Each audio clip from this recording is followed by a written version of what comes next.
All right, there we go. We are live. So what we're going to do real quick is we're going to go through some of the things that we've already talked about just because it's been so long. So the First Amendment, we will do first. How many parts are there to the First Amendment? 5 parts. They are the freedom of religion, freedom of petition, freedom of assembly, freedom of speech, and the freedom of the press. Are your First Amendment rights unlimited? Can you say and do whatever you want? No. What are they limited by? Well, you can't use false speech intended to damage a person's reputation. That means you can't say something you know is a lie on purpose to damage someone's reputation. Libel is the same thing as slander, only you wrote it down or typed it. This includes anything that you type on social media. All right? You can't endanger the nation's safety by releasing military secrets or encouraging a violent overthrow. You can't induce panic by yelling fire in a movie theater. You're not allowed to just yell something and say, oh, that's funny, everybody just ran. No, you're going to jail.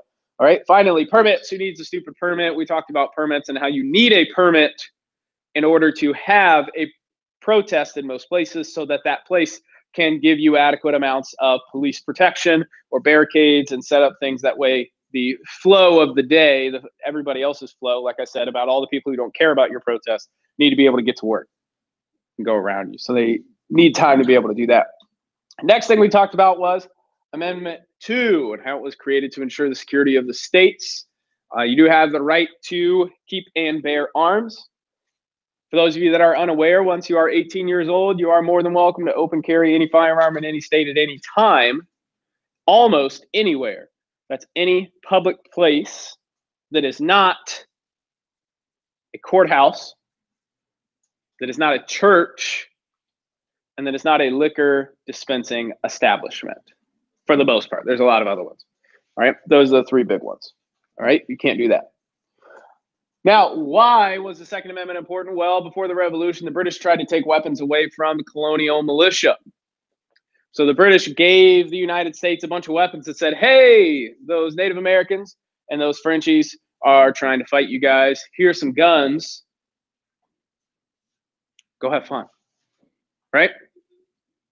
But once they realized that we didn't like them very much, they were like, oh, hey, remember all those guns we gave you? Well, we want those back and all the other ones that you got from other places like Spain and Portugal. Right? We want all those back from you. And the United States said, no, not going to happen. We're going to keep those just in case you ever decide to come back and take back your territory. And they did in 1812, right? Everybody remembers the War of 1812? No, nobody remembers the War of 1812, but you know what I'm talking about. You know it's a thing, right?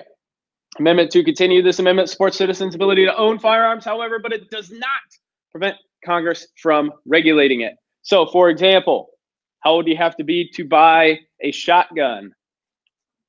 16. Kind of. You can be 16 in some places as long as you have a parental permission. In Ohio, you have to be 18, right? How old do you have to be to buy a handgun? 21. How old do you have to be to possess a handgun? 18. How old do you have to be to buy handgun round ammunition? 21. You can't buy 9mm, 40 caliber, 45, 44, 380, or 38 until you're 21 years old. Right? So you can possess it, but you can't buy ammunition and you can't buy the gun. Are you allowed to own a fully automatic firearm? Kind of. You need a Class 3 weapons permit. If you have the proper permit, absolutely you can. You can never own a firearm that transitions from semi-automatic to fully automatic. Fully automatic includes 3-round bursts. So it can't go from semi to burst. That is illegal. Right? It can go from burst to fully automatic because those are both considered fully automatic under the law, but cannot go from semi-automatic to fully automatic. That includes 3-round burst. Right? So all of those things are ways that Congress has regulated firearms. Another way they've regulated deadly weapons, when is it legal to carry a knife? Never. It is always illegal to carry a knife, specifically in the state of Ohio. I know that sounds sort of weird, and some of you probably carry a knife at some point, a pocket knife to do work, or whether you're whatever you're doing, right? In case it's handy. But according to Ohio law, Ohio Supreme Court has ruled that any object that can be used as a weapon is a deadly weapon. So if you have a pencil and you're threatening somebody with a pencil to stab them with that pencil becomes a deadly weapon, and you might as well have carried a knife under Ohio law. Okay? So anything that can be used as a deadly weapon is considered a deadly weapon. Many state constitutions also guarantee the right to keep and bear arms. Why would Ohio in our constitution say, hey, you have the right to keep and bear arms if the federal government already does this? It's very simple. What if the federal government didn't exist? What if somebody red dawns the United States and takes over the federal government and the federal government just falls apart? Well, you still have the right to keep and bear arms under the Ohio Constitution, which is the next highest law that's available. Okay? That's why it's there. Amendment number 3. This one is pretty short and sweet. This amendment prohibits the government from forcing people to provide shelter for troops in their homes. That means the government can't just send people to your home and say, hey, take care of these people. They're fighting the bad guys. They're not allowed to do that unless we are in a war. Unless we are in a war. Right? Now, it's never been exactly interpreted, but most people believe that the Third Amendment only includes war on American soil. So that means a conflict that is being fought in the United States. That is the only time that the government can force you to house soldiers in your homes. So what does that mean? What do you have to give the soldiers? Shelter. You can give them food. You're not required to unless the government passes some sort of law or wartime ration understanding. But most of the time it's just shelter. You don't have to give them a bed. You just have to let them sleep in your house somewhere. All right. So amendment number 3 is really short and sweet and to the point.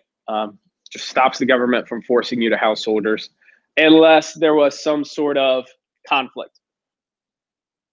All right. Any questions about number 3? It's usually pretty short.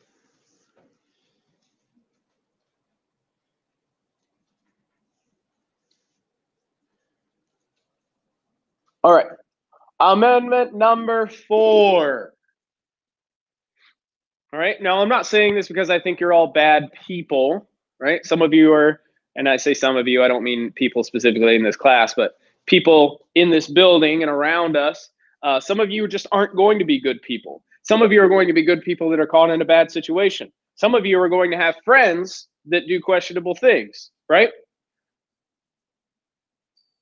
So, for example, I won't ask you to put your hands in the air, but if you've ever been pulled over, this is your amendment. All right. This is the amendment most people need to know because it is the amendment they use the most often, with the exception of the First Amendment, but you're not actually talking about your First Amendment right directly with somebody whose job it is to enforce the law. Normally it's this Fourth Amendment. So it reflects early Americans' desire to protect their privacy. So the authorities must have a specific reason for the search, right? So if a police officer pulls you over and you're on the side of the road and they say, hey, can we search your car? They need to have a reason for their search. There needs to have been something that happened that triggered their desire to search your vehicle. So if you pull over and you roll down the window and a potent skunk smell's rolling out of your window, does the police officer have a reason to search your car? Absolutely. They don't even need a warrant at that point. If they smell it, done. Conversation's over. They need nothing. They open your door and they search your car. Period. Right? I'm pretty sure they don't care. They would just arrest you and be pretty simple. Yeah, and not for the reason that you would think. You're not getting arrested most likely for having marijuana. You're getting arrested for driving under the influence because it's a felony to drive under the influence of marijuana. Okay, but they must have a specific reason for the search. However, what if the police officer comes up onto your vehicle, pulls you over, rolls down your window, you roll down your window, give him your license and registration, and he shines his flashlight over in your passenger's seat floorboard and sees, I don't know, an empty beer can. And then he gets you out of the car and writes you a ticket for open container, and you have to go to court. Did that police officer violate your right to privacy? Interesting question, right? Here's what the law says. The police officer may view any items that are in plain view. Anything that is not hidden, anything that is in plain sight of the officer and his or her flashlight going into your vehicle is fair game. If they see it, it's happening. Okay? Yes.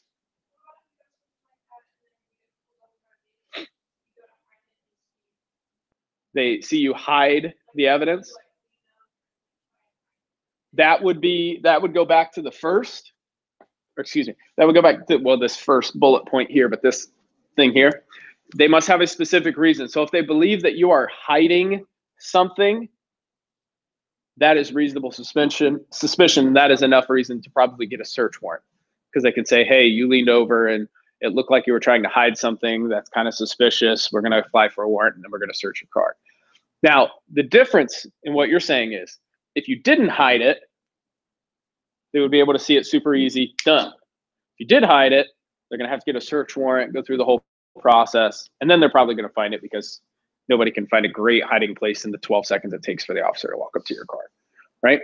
So they must have a very specific reason for the search. So it has to be for this reason, okay? That doesn't mean they can't find other things while they're searching for the other thing, but it does mean it has to be specific to that one thing. To be a lawful search, a search or arrest must be based on probable cause. What does probable cause mean? Well, it means that the police have reason to believe that the person on premises is linked to a crime of some kind, right? Probable cause. Police have reason to believe the person on premises is linked to a crime. So an individual goes running down the street covered in blood, holding a knife, and a police officer sees that person. What's that police officer going to do? Well, I would hope that they would go and try and stop that person, right? Hopefully they can do so without using any sort of increased levels of force, and they can arrest that person, right? That's probable cause. If you're covered in blood and carrying a knife, most likely you've committed a crime, right?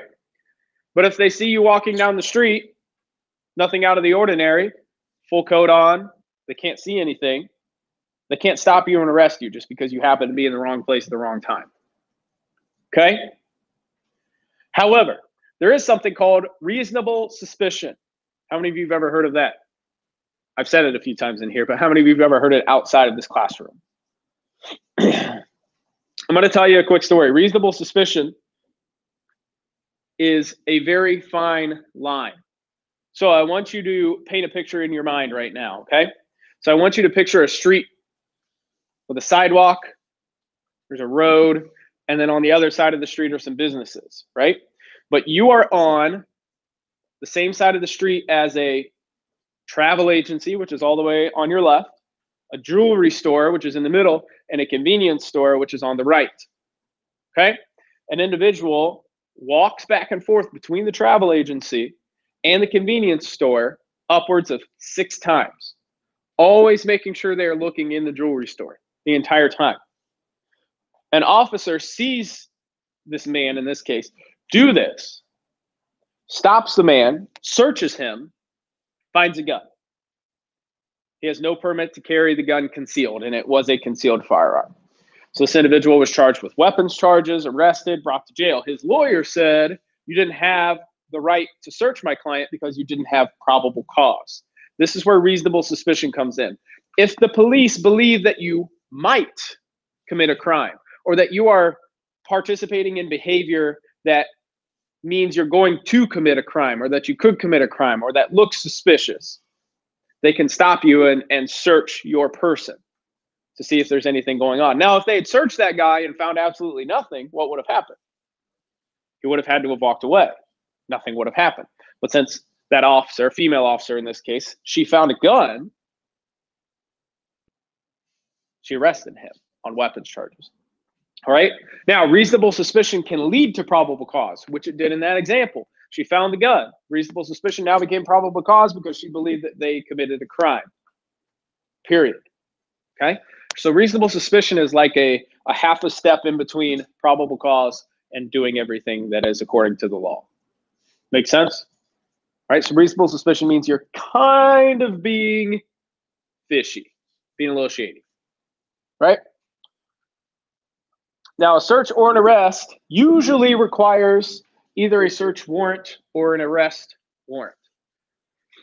So how many of you want to hear how a Cuban drug lord got away with murder? Of course, all of you want to hear this, right? All of you are thinking of like Pablo Escobar. It was not Pablo Escobar, I can assure you. It was a small-time drug lord, but he was living in Florida at the time. The house he had purchased and was in his name, and he had become an American citizen. He was born in America to Cuban parents, so he was an American citizen, and he owned a home. Okay, he was accused of murder, right? He was accused of killing a woman who they believed to be a rival drug cartel member's wife or daughter.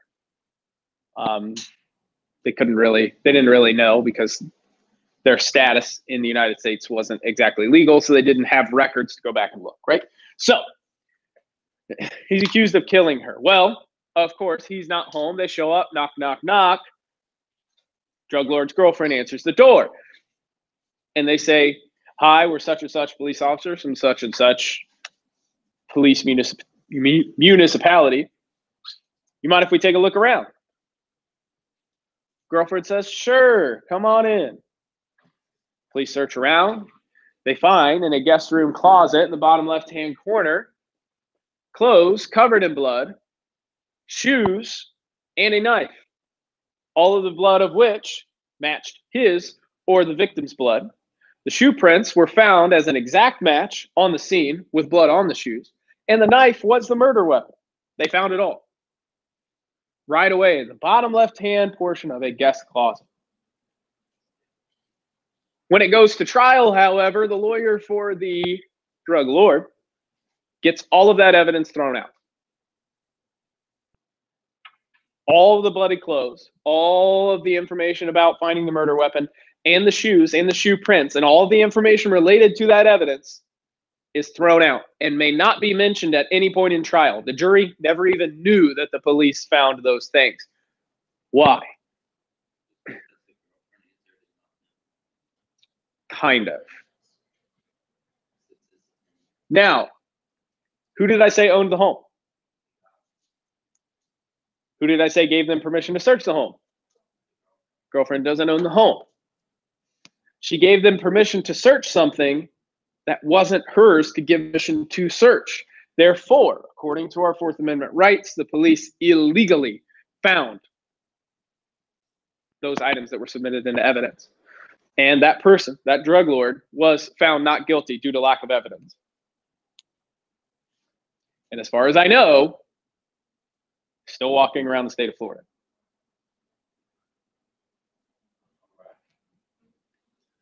Right? Now, there is a lot of speculation, however, that the girlfriend did this on purpose.